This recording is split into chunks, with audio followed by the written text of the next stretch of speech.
nuestro origen. Capítulo 6. Roma conquista Hispania.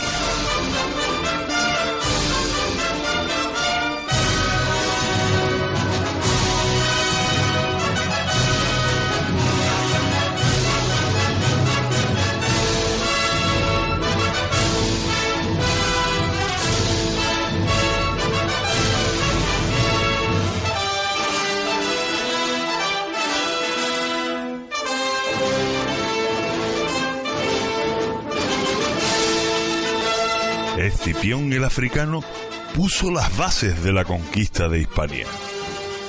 Concluida la guerra con Cartago, los romanos no tenían intención de abandonar la península, pero tampoco era el momento más oportuno para ocuparse de su conquista. Inmersos como estaban en las guerras macedónicas y asiáticas y en la consolidación de su dominio en la Italia septentrional. Todo esto lo vimos en el capítulo anterior, en el siglo II a.C.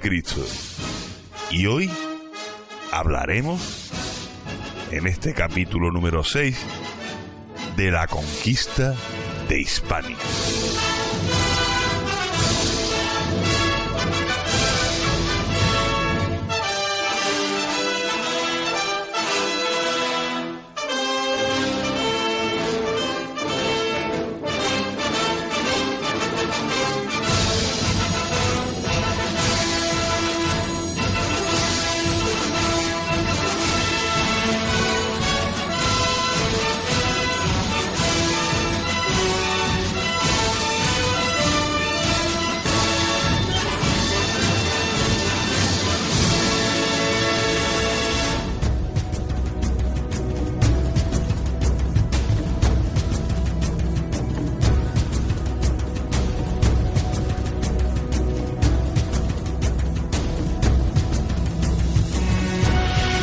Somos Antena Historia. Podéis contactar con nosotros cuando queráis. Nos tenéis en Twitter y Facebook, Google Plus o Pinterest. Y por supuesto en nuestro correo electrónico, antenahistoria@gmail.com. Acércate con nosotros y entretente con la historia.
Como ya vimos en el capítulo anterior, en el 5, Roma está embarcada en la conquista de Oriente, la aniquilación práctica de los estados helenísticos, y no solo eso, sino que también se adentra hasta Siria y elimina a Antíoco III y su sucesor.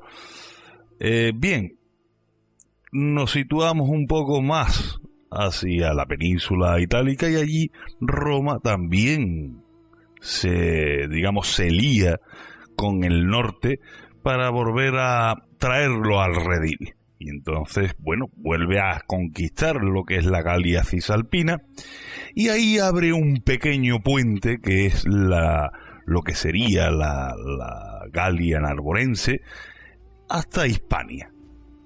Y aquí vemos que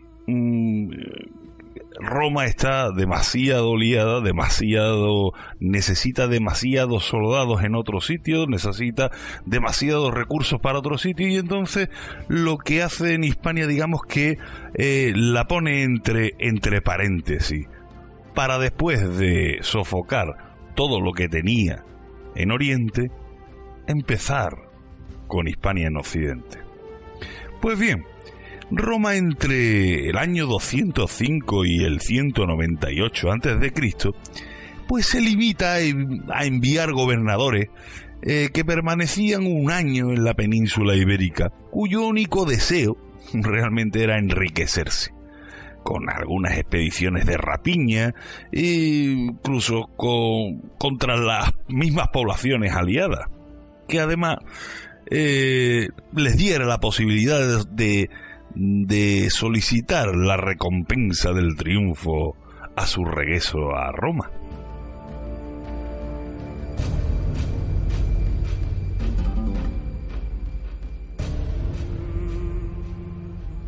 Se abre un periodo de explotación que era tan intenso que algunas fuentes hablan de que en estos años se enviaron a Roma hasta 130.000 libras de plata y 4.000 libras de oro. Esto motivó entre las poblaciones hispanas, digamos, un exacerbado odio contra los romanos. Y lo que pudo ser una rápida conquista se transformó en una sucesión de sangrientas guerras que se prolongaron durante más de 70 años.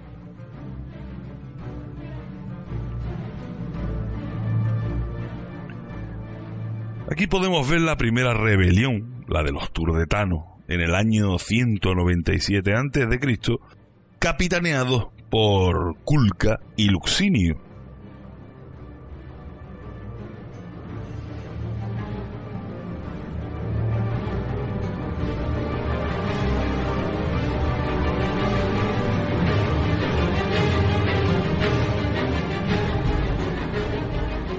Digamos que en esta revuelta fue alcanzada ciudades de la costa como Malaca o Sexi, porque hay que recordar que Hispania, Roma la divide en dos provincias, ¿no? Bueno, en dos territorios.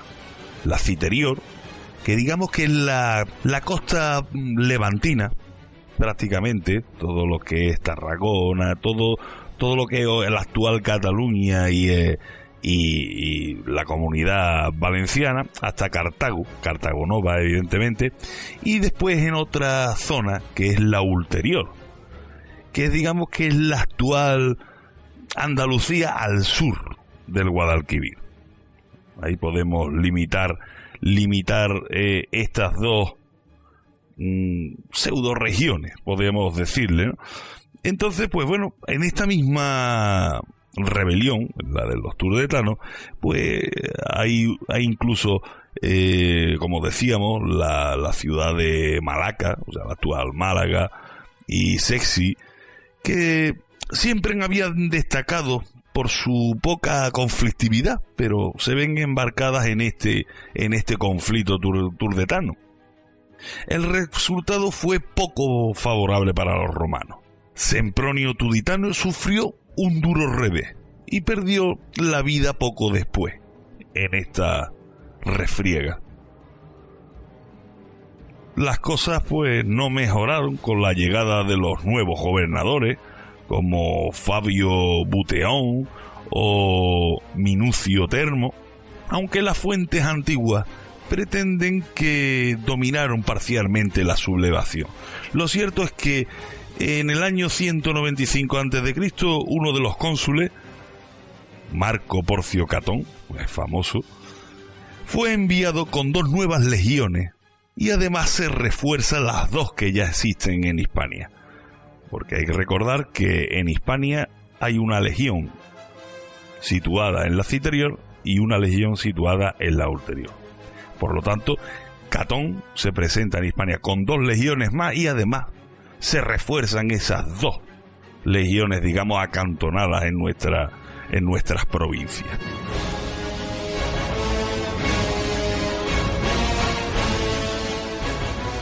Pues bien, Catón tiene un difícil desembarco en Ampuria.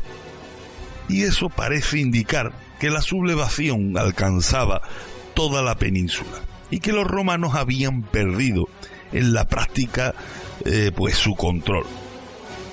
No conocemos con exactitud el desarrollo cronológico de las actuaciones del cónsul, o sea de Catón en Hispania.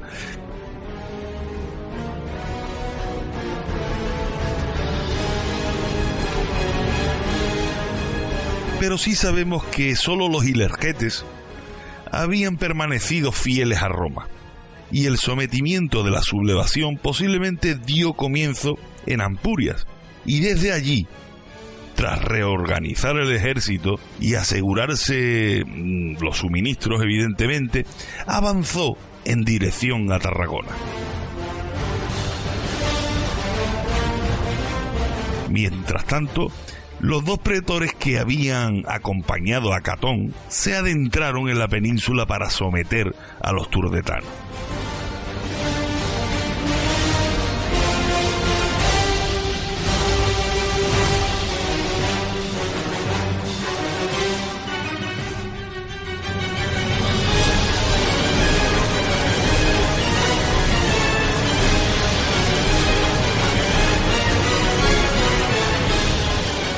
Estos turdetanos fueron reforzados por mercenarios celtíberos, lo que obligó a Catón a acudir en ayuda de sus pretores.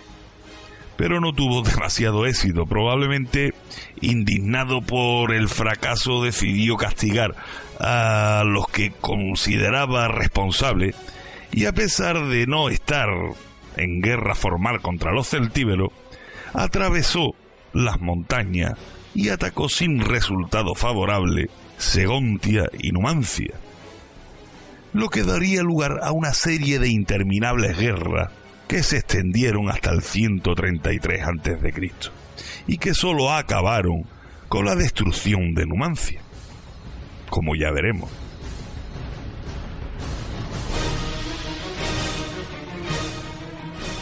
Después, pues, Catón regresó a la zona de Cataluña, la actual Cataluña, y logró imponer la fuerza de su ejército y reorganizar el territorio, sobre todo en lo referente a la explotación de las minas. Realmente es lo que le interesaba a los romanos, la riqueza. Tras lo cual regresó a Roma, con un importante botín que contaba, entre otras cosas, con 1.400 libras de oro y 5.000 de plata. Sin embargo, como decimos, la actuación de Catón es muy confusa. Lo que pasa que fue engrandecida por la propaganda de la época. Muchos autores consideran que la actuación de Catón en Hispania fue más un reconocimiento del territorio para las futuras guerras que realmente parte de la conquista, ¿no?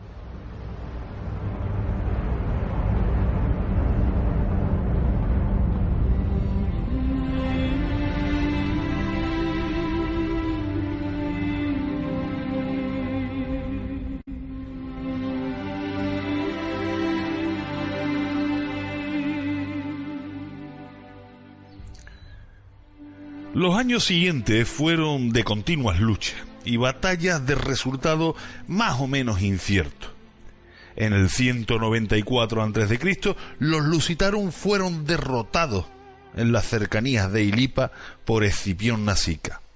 Y poco después, las tropas romanas se adentraron hacia la meseta por el territorio oretano primero y carpetano después, hasta conquistar la actual Toledo en el 192 a.C. Emilio Paulo fue derrotado en el 190 por los lusitanos en las proximidades de Cástulo. Pero los romanos se rehicieron un año después. Entre el año 188 y 187 a.C., Atinio derrotó a los lusitanos en Asta y Manlio Acidino a los celtíberos en las proximidades de Calahorra.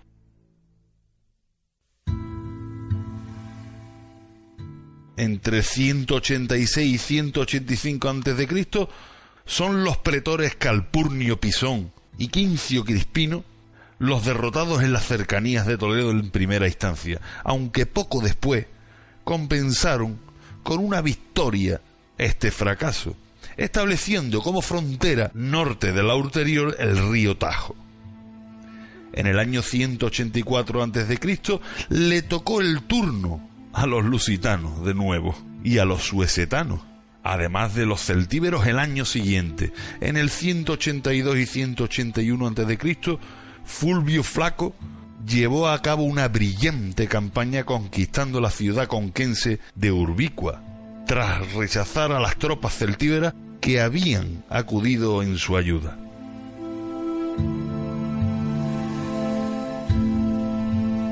Recorrió Carpetania y desde allí, por el Jalón, penetró en Celtiberia y conquistó Contrevia, en el territorio de los lusones.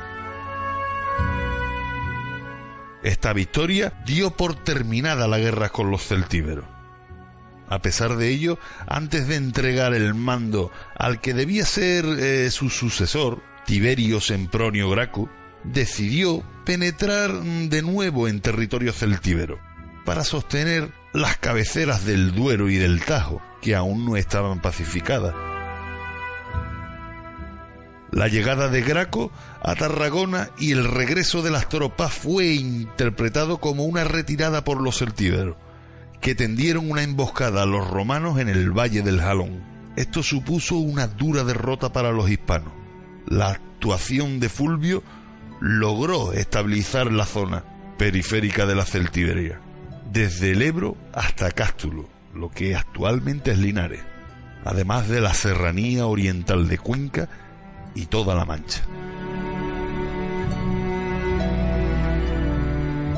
La llegada de Tiberio Sempronio Graco a la Citerior fue precedida del debate que se suscitó por saber si, una vez considerada que se había concluido la guerra con los celtíberos, se debía hacer regresar a parte del ejército o mantener un número de efectivos en la península considerable. Graco era partidario de mantener el ejército porque, bueno, la presunta pacificación aún no estaba completada. Y bueno, se salió con la suya y el Senado aceptó su propuesta de mantener el ejército intacto. Tras llegar a Tarragona y establecer un acuerdo de cooperación con el otro pretor, Postumio Albino, llevó a cabo una triunfal campaña militar de la que poseemos muchos datos, aunque algunos de los cuales son algo confusos por el desconocimiento de ciertos autores clásicos de la geografía de Hispania. Pues bien, antes de adentrarse en la Carpetania y en la Celtiberia, Graco recorrió el Alto Guadalquivir, la zona oriental de Andalucía y su costa meridional. En tanto que Albino se concentró en la zona oeste del territorio lusitano.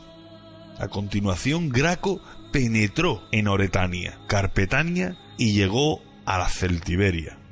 Logró que los celtíberos levantaran el sitio de Carabis y se enfrentó a ellos en los alrededores de Complega, una zona entre el Jalón y el Jiloca.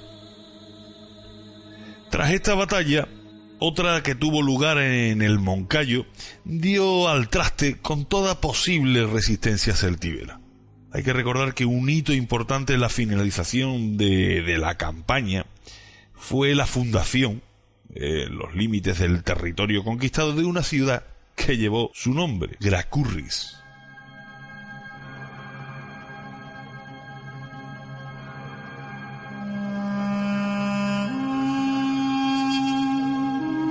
Graco realizó una brillante labor en Hispania, lo que se confirma por el hecho de que en los siguientes 25 años los problemas generados en la península no merecieron una excesiva atención por parte de Roma. Supo llegar a acuerdos satisfactorios que mantuvieron vigente durante años la paz, logrando que los indígenas hispanos se avinieran a pagar tributos anuales en reconocimiento de la superioridad militar romana, evidentemente, y además a aportar efectivos humanos al ejército romano como tropa auxiliar, y a prometer que en adelante se abstendrían de fortificar sus ciudades. Fijaros, que se abstendrían de fortificar ciudades, o sea, por si te levantas, que Roma te pueda aplastar fácilmente. Esta es la habilidad diplomática de Roma, apoyada evidentemente por sus legiones. A cambio de todo esto, pues Roma le ofrecía un trato más equitativo y la entrega de parcelas cultivables para solucionar los problemas evidentemente demográficos que aquejaban a los pueblos de la región.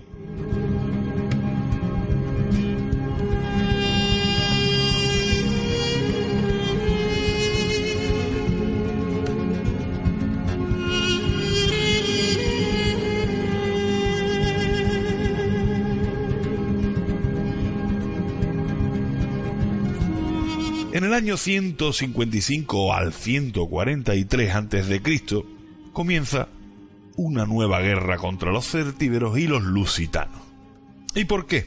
Porque la paz lograda por Sempronio Graco fue resquebrajándose lentamente por el incumplimiento constante de las promesas realizadas por el pretor. Como vemos, Roma incumple completamente los acuerdos siempre en beneficio propio. En el 171, una embajada se queja ante el Senado del trato que reciben las poblaciones hispanas. Y en el año 170 se produce una insurrección celtíbera, encabezada por Olónico. Y entre el 163 y el 155 son los lusitanos los que se rebelan. Durante este periodo, los intereses romanos en la península ibérica se fueron afianzando y el aprovechamiento económico de los recursos peninsulares fue bastante considerable.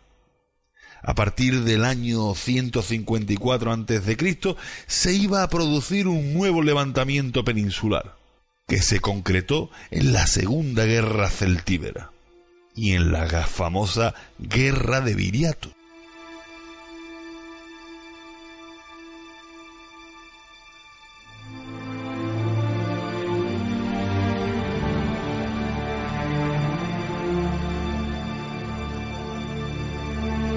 Los primeros en levantarse contra Roma fueron los lusitanos, encabezados por Púnico, quienes en el año 154 a.C. se adentraron en territorios romanos, derrotando a los pretores y llegaron hasta las costas del Mediterráneo. Lograron incluso que las poblaciones betonas se les unieran en la lucha. El pretor del año siguiente, Mumio, también vio cómo su ejército era diezmado y los hispanos escapaban hacia el norte con un rico botín. pero a pesar de haber perdido más de la tercera parte de sus tropas, fue en persecución de los lusitanos y logró derrotarles, así como a otro grupo que a las órdenes de Caucaínos se había adentrado en el Algarve portugués, cruzando después a África.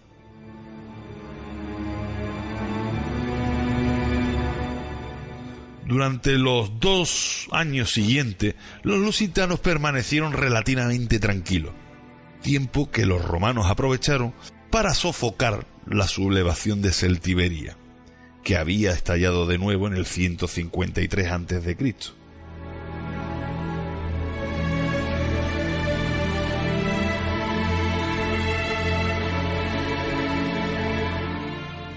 La causa de este levantamiento celtíbero fue la negativa de los velos a interrumpir la fortificación de Segeda, rompiendo así el acuerdo firmado con Sempronio Graco años antes. Los arebacos fueron los primeros celtíberos en acudir en ayuda de los velos, obteniendo una de las primeras victorias sobre el pretor Mumio.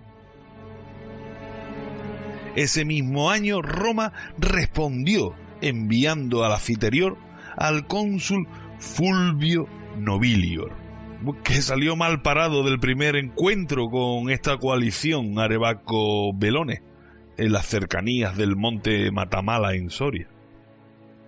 Nobilio en este enfrentamiento se salvó de la derrota total gracias a la intervención de la caballería que puso en fuga a los celtíberos y que fueron estos a refugiarse tras los muros de Numancia. Nobilio fue en su persecución y levantó su campamento cerca de la ciudad arebaca. Pero Nobilio era un militar mediocre, y a pesar de recibir importantes refuerzos desde África, sobre todo caballería y además elefantes, no supo aprovechar su superioridad y fracasó en el intento de tomar la ciudad. También fracasó en el intento de asaltar Usama, donde pretendía apoderarse de un almacén de víveres. En esta refriega, uno de los lugartenientes, Blesio, fue masacrado cuando volvía de solicitar la colaboración de los báceos para acabar con los arebacos. Y finalmente, también Oxilis, lo que actualmente es Medinaceli. Esta ciudad, digamos simpatizante de Roma, decidió pasarse al enemigo. Y esto precisamente obligó a Nobilior a pasar el invierno en el campamento de Numancia, pero bastante mal equipado y con escasos alimentos.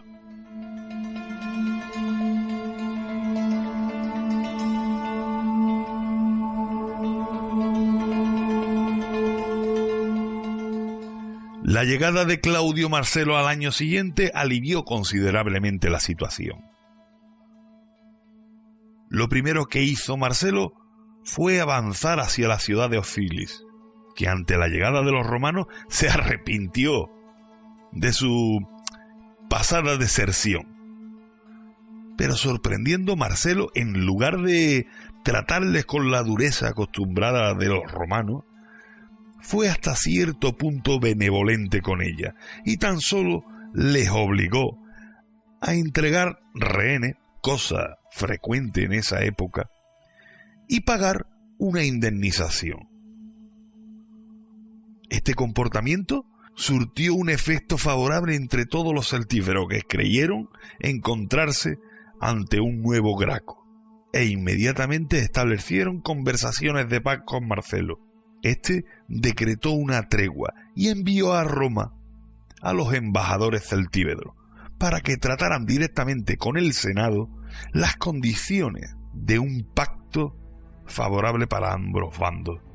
Pero el Senado no estaba por la labor y rechazó todas las propuestas de la embajada celtíbera. Además, ordenó al cónsul que continuara la guerra. Una orden expresa del Senado, que Marcelo desoyó, porque siempre intentó llegar a un acuerdo con las poblaciones celtíberas.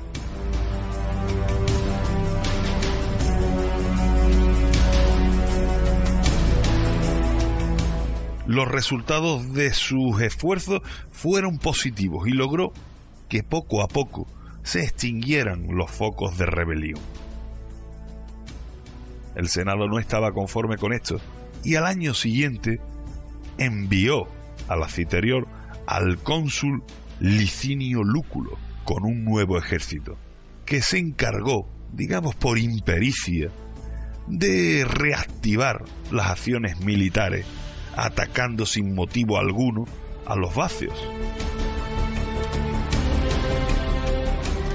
Lúculo sometió Cauca, la actual Coca en Segovia, ciudad que saqueó después de haber llegado a un acuerdo con el cónsul, un acuerdo de paz. Pero el cónsul hizo oídos sordos y la saqueó. Intercacia, en la provincia de Zamora, siguió la misma suerte y lo intentó con Palencia, pero al final no pudo tomarla y se vio obligado a retirarse al Duero, con lo que pareció apagarse el ímpetu de este cónsul.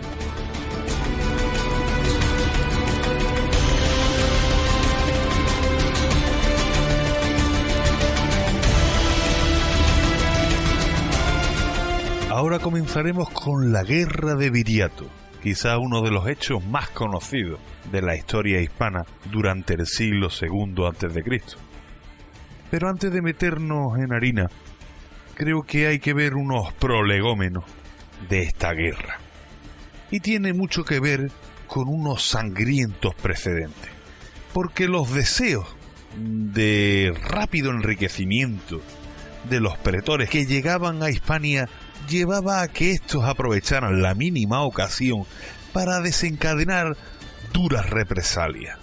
Galba, gobernador de la Ulterior en el 151 a.C., decidió castigar las incursiones periódicas de los lusitanos hacia el sur, pero su impericia, digamos, le llevó al desastre. Y tras refugiarse en Carmona, perseguido por los lusitanos, solicitó la ayuda de Lúculo, que le sacó las castañas del fuego. Pero por parte de Galba, anidó en él la venganza, y estaba deseoso de devolver el golpe, y por lo tanto tendió una trampa a los lusitanos, y les ofreció ricas tierras cultivables. Eso sí, a cambio de que abandonaran sus refugios en las montañas. Los lusitanos, sorprendidos de ese generoso ofrecimiento, bajaron a reunirse con el pretor. Y una vez estuvieron todos reunidos, Galba, sin previo aviso, les masacró. Mientras ese campamento lusitano decidía quién iba a hablar a la tienda del pretor Galba, este colocó a su legión rodeando el campamento y simplemente a su orden los legionarios se abatieron sobre los indefensos lusitanos. La mortandad fue extrema. Solamente lograron escapar con vida unos pocos de allí. Entre ellos estaba Viriato.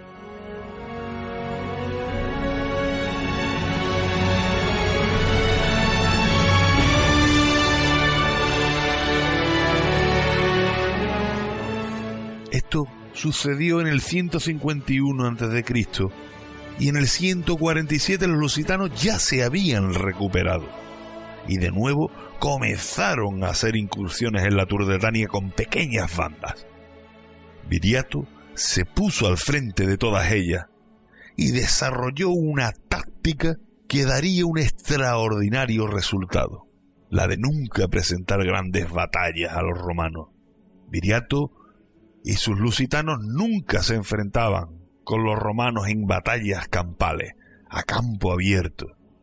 Siempre buscaban desfiladeros, siempre buscaba zonas propicias para las emboscadas. Pequeños grupos de lusitanos acosaban los suministros romanos. Esos pequeños núcleos, digamos, guerrilleros, golpeaban y huían. También desarrollaron una estrategia que seguramente os sonará, y era la de ofrecer a unos cuantos lusitanos, hacerse los sorprendidos. Cuando la legión veía a los lusitanos, ellos salían corriendo y automáticamente en desbandada prácticamente los romanos iban tras ellos a comérselos. Pero estos lusitanos lo que hacían era llevarlos a estos romanos incautos a zonas más propicias, a emboscadas, donde el grueso de la tropa de Viriato esperaba el momento. Cuando esos incautos romanos entraban donde querían los lusitanos, automáticamente se revolvían y el grueso de la tropa atacaba, descalabrando a la legión o a la corte, a lo que fuera. Pues bien, en una de estas logró sorprender al pretor Betilio, que fue hecho prisionero y muerto poco después. Lo mismo le sucedió en 2 ocasiones a Plautio Ipseo en el 146 a.C. Viriato logró crear un estado de inseguridad en toda la ulterior, por lo que Roma se vio obligada a enviar al cónsul Fabio Máximo Emiliano en el 145. Máximo Emiliano logró, con el apoyo de su hermano en Roma, su hermano era Escipión Emiliano, que le prorrogaran un año más en Hispania. Así se hizo, y logró derrotar por primera vez a Viriato, obligándole a retirarse hasta Bailén. Al año siguiente el conflicto se iba a generalizar, y de nuevo los celtíberos, instigados por Viriato, iban a dar muestra de su belicosidad. Sin embargo, para Viriato las cosas comenzaban a cambiar, como demuestra el hecho de que entre el 141 y el 140, a pesar de tener atrapado al procónsul Fabio Máximo Serviliano, firmó con este un acuerdo que permitía al romano salir indemne de esta situación. Al año siguiente, Servilio Cepión sucedió a Serviliano y reemprendió las hostilidades contra Viriato, que únicamente podía ya realizar una guerra defensiva. Cepión se adentró en Lusitania y ante la gran resistencia, la resistencia desesperada por parte de los autóctonos, decidió optar por otro camino. Decidió por contratar a 3 asesinos, los famosos Audas, Ditalcón y Minuro, amigos de Viriato, que le dieron muerte en su tienda mientras dormía. La desaparición del caudillo lusitano supuso el final de la guerra y abría a los romanos la posibilidad de expansión hacia el noroeste. En contra de lo habitual, a Cepión se le negó los honores del triunfo, pues el Senado argumentó que no lo había ganado en el campo de batalla, que había utilizado, digamos, subterfugio. Había contratado a unos asesinos para matar a su enemigo, y esto el Senado lo jugó como que Cepión había arrastrado por el barro el honor de Roma.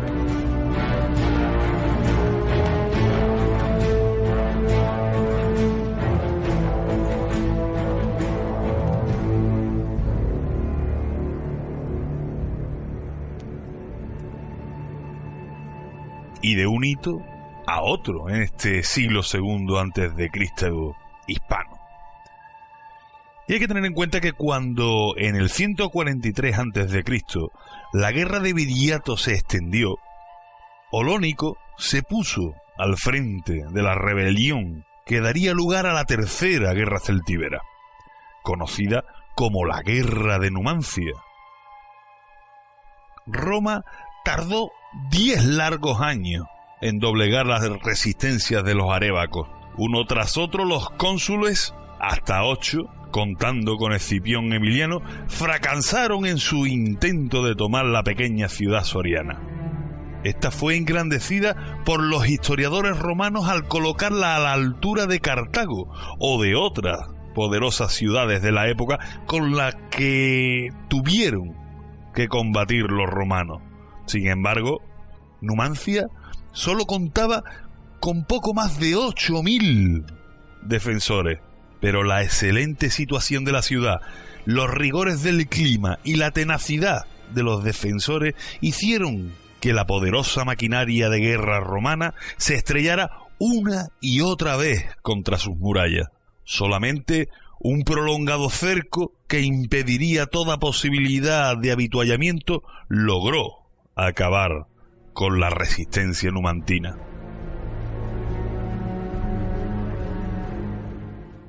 En el año 143 a.C., otra vez un cónsul, en esta ocasión Cecilio Metelo, debió ser enviado a la Citerior a sofocar una nueva rebelión. Durante 2 años intentó someter de nuevo a las tribus del Valle del Jalón, pero no pudo evitar que los vacceos aprovisionaran de grano a Numancia, que junto a Termancia, al sur del Duero, se había convertido en la cabeza de la rebelión. Su sucesor, Pompeyo, fue el primero en intentar la toma al asalto de Numancia en el 141 a.C., pero fracasó. También fracasó contra Termancia y regresó de nuevo a Numancia a someterla a un cerco sin obtener resultados favorables. Finalmente concluyó un acuerdo por el que la ciudad debía entregar 30 talentos de plata a cambio de la paz. Sin embargo, a su llegada, Popilio Lenas declaró nulo el acuerdo, pero se quedó con la plata. Lenas también fracasó en su intento de tomar la ciudad y fue sustituido por Hostilio Mancino, que fue derrotado en repetidas ocasiones por los arébacos. En su retirada hacia el Ebro cayó en una emboscada y se vio obligado a rendirse con todo el ejército romano, que fue hecho prisionero.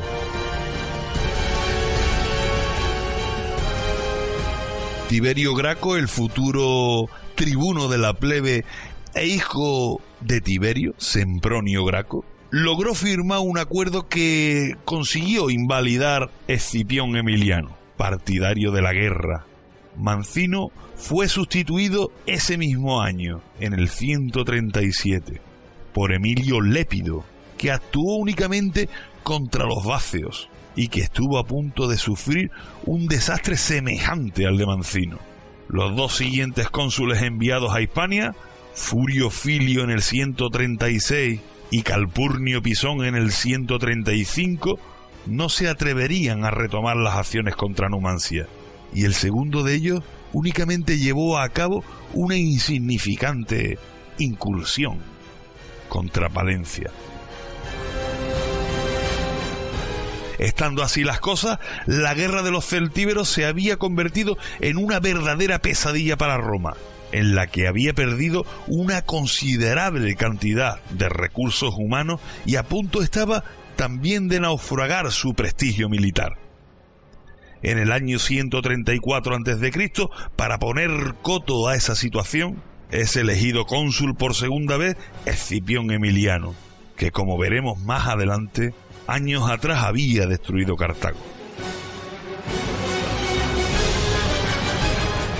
La situación no le permitía a Roma concederle nuevas tropas, pues las que tenían estaban empeñadas en sofocar la revuelta de esclavos en Sicilia, por lo que Escipión tuvo que solicitar la ayuda a los aliados africanos y asiáticos. Una de sus primeras medidas fue imponer el orden en el ejército, cuya disciplina había sido relajada considerablemente. En el verano de 134 a.C. comenzó su campaña adentrándose en el territorio enemigo. Siempre avanzaba con todo el ejército a la vez y llevaba a cabo una política de tierra quemada por las zonas que iba pasando, para evitar que el enemigo pudiera aprovisionarse en ellas. Con gran habilidad supo evitar las emboscadas que le tendían, hasta que en otoño llegó a las puertas de Numancia con más de 50.000 hombres y levantó 2 nuevos campamentos. Su intención estaba clara, no estaba dispuesto a perder hombres inútilmente en el asalto de esa ciudad. El plan era cercarla y rendirla por hambre. para lo cual levantó 7 nuevos campamentos unidos todos ellos por fosas y vallados, lo que impediría cualquier salida o la entrada de algún socorro. Incluso cortó toda posible comunicación a través del Duero por medio de nadadores o pequeñas barcas, levantando 2 castillos, uno a cada lado del río unido con cuerdas y un vallado de vigas y garfios.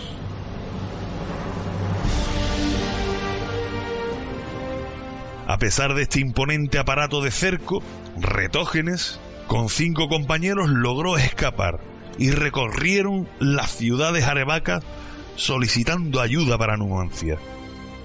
Solo en Lutia los jóvenes se mostraron dispuestos a prestar su ayuda. Los ancianos de la ciudad, temerosos de las consecuencias, les entregaron a Escipión, y a 400 de ellos les fueron cortadas las manos. Tras meses de asedio, los numantinos se encontraban en el límite de sus posibilidades y enviaron a Ávaro para que solicitara a los romanos unas condiciones honrosas para la rendición. La respuesta fue que ésta debía ser incondicional, por lo que los sitiados, enojados con la respuesta, dieron muerte al propio Ávaro, que les había llevado la respuesta. Poco después, faltos ya de todo, y habiendo llegado incluso al canibalismo, los pocos supervivientes que quedaban en la ciudad se entregaron a los romanos. 50 de ellos fueron apartados por Escipión para ser llevados a Roma y participar en su triunfo. El resto fueron vendidos como esclavos, la ciudad arrasada y su territorio entregado a las poblaciones vecinas.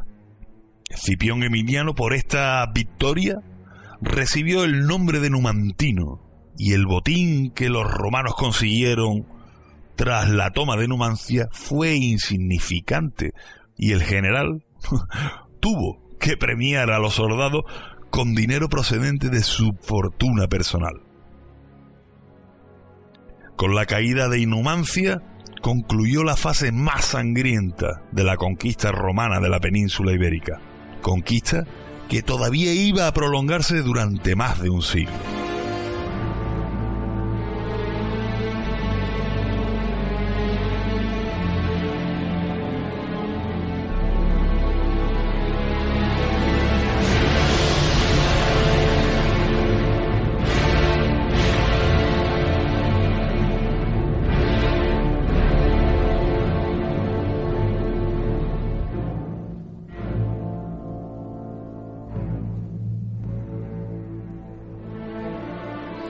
Este periodo, como vemos, la última guerra que hemos comentado, que es la de Numancia, pues fue desde el 143 al 133 a.C. y también tuvo lugar en un periodo muy cercano, uno de los hitos también en la historia, porque hemos hablado de la historia de Hispania, pero también podemos hablar de la historia del Mediterráneo en general. Y entonces en esta época, entre el 149 y el 146 a.C., paralelo a lo que hemos contado anteriormente, se dio lo que se llamó la Tercera Guerra Púnica. Y si os parece, vamos a comentarla, porque me parece importante. Está fuera de la conquista de Hispania, pero es un hito importante en la conquista definitiva del Mediterráneo. Y bueno, hay que decir que tras el final de la Segunda Guerra Púnica, Cartago se tuvo que contentar con un papel secundario, al abrigo evidentemente de los deseos de Roma. Durante años pues respetó las condiciones que se estipulaban en el tratado de paz firmado con posterioridad a la batalla de Zama, y su política exterior pues prácticamente era inexistente, y lo poco que quedaba de ella estaba supeditada evidentemente a la aprobación de Roma.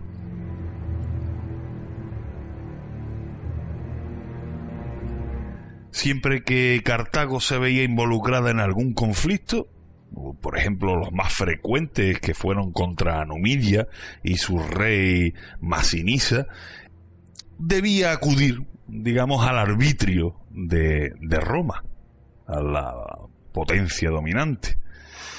Pero Roma habitualmente fallaba a favor de su aliado numídico, ¿no? A pesar de todo esto, Cartago había logrado recuperar un cierto nivel económico que, bueno, en el fondo molestaba bastante a los romanos, y sobre todo a un protagonista, un insidioso, digamos, de la historia contra Cartago, que era Catón. Un hombre que era intransigente con todo aquello que no fuera romano. Escipión el africano, enemigo público número 1 de Catón, se negó a destruir Cartago cuando tuvo la oportunidad. Su nieto, Escipión Emiliano, hijo natural de Emilio Paulo, adoptado por el hijo mayor del africano, no tuvo tantos escrúpulos y llevó a término la máxima, digamos, de los ultranacionalistas romanos, con la que Catón concluía todos sus discursos en el Senado. Ceterum censeo Carthaginem esse delenda. Y usted dirá, ¿qué ha dicho este? Pues nada más, solamente dijo y decía y concluía todos sus discursos en el Senado Catón con la frase: por otra parte, pienso que Cartago debe ser destruida.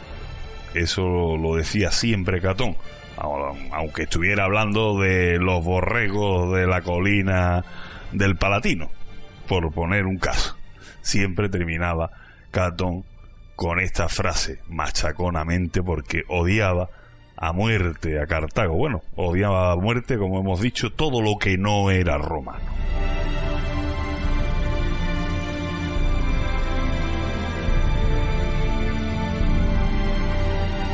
Pues bien, pues resulta de que, bueno, la paciencia de Cartago con su vecino numídico estaba llegando al límite.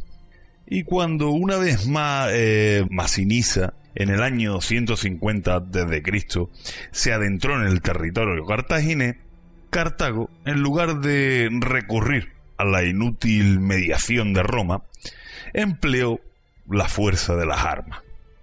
Hay que recordar que este método coercitivo le estaba expresamente prohibido para solucionar este problema por los acuerdos firmados después de Zama. Ese mismo año, el Senado romano votó declarar la guerra a Cartago, apoyándose en que esto era necesario por motivos de seguridad. Existen numerosos investigadores que sostienen que la destrucción de Cartago no fue una decisión de que Roma tomara por miedo a que quisiera resurgir de nuevo como potencia norteafricana, sino como método para frenar el crecimiento del reino de Masinisa. Digamos que le dijo a Masinisa: esto es lo que voy a hacer con Cartago, que ha sido y casi sigue siendo más potente que tú, así que tú no te pases de la raya, porque si no te va a pasar lo que vas a ver que le va a pasar a Cartago. Eso es más o menos lo que los romanos quisieron hacer con los númidas.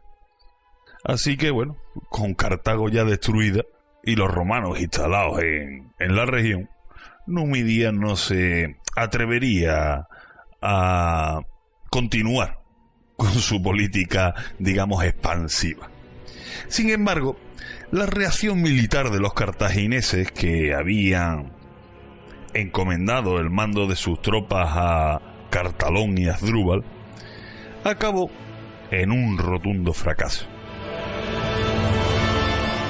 El Senado cartaginés condenó a muerte a los dos militares y envió una embajada a Roma para protestar por la acción de Masinisa y pedir, pues digamos, o suplicar una disculpa por haber roto el acuerdo de paz. Los senadores romanos, que ya habían decidido que la guerra contra Cartago era irreversible, dieron a los embajadores cartagineses una vaga respuesta para que regresaran a la ciudad, y acto seguido, en el año 149 a.C., tras aceptar la entrega de Útica por parte de los propios habitantes, confiaron el mando del ejército a uno de los cónsules, a Manlio, y el de la marina a otro, a Marcio Censorino. Cartago confiaba en que la embajada que había enviado a Roma habría solucionado el problema, pero por lo que cuando comprobó lo irremediable de la guerra, apenas si tuvo tiempo de reaccionar y prepararse. Había perdido un ejército en los enfrentamientos del año anterior con Masinisa, y la flota militar era casi inexistente. Por lo tanto, no había tropas con las que defenderse, por lo que lo único que podía hacer era buscar una salida diplomática a la crisis.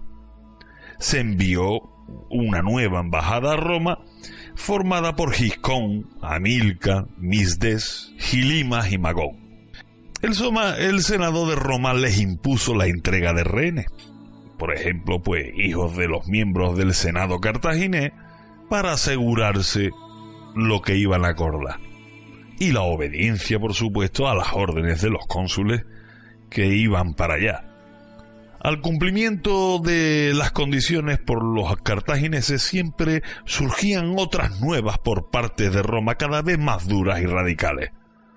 La entrega de todas las armas, el abandono de Cartago y la construcción de una nueva ciudad a 80 estadios, unos 15 kilómetros aproximadamente de la costa. Condición esta última que los cartagineses no podían cumplir. Roma quería la guerra e impedía una y otra vez acordar una paz.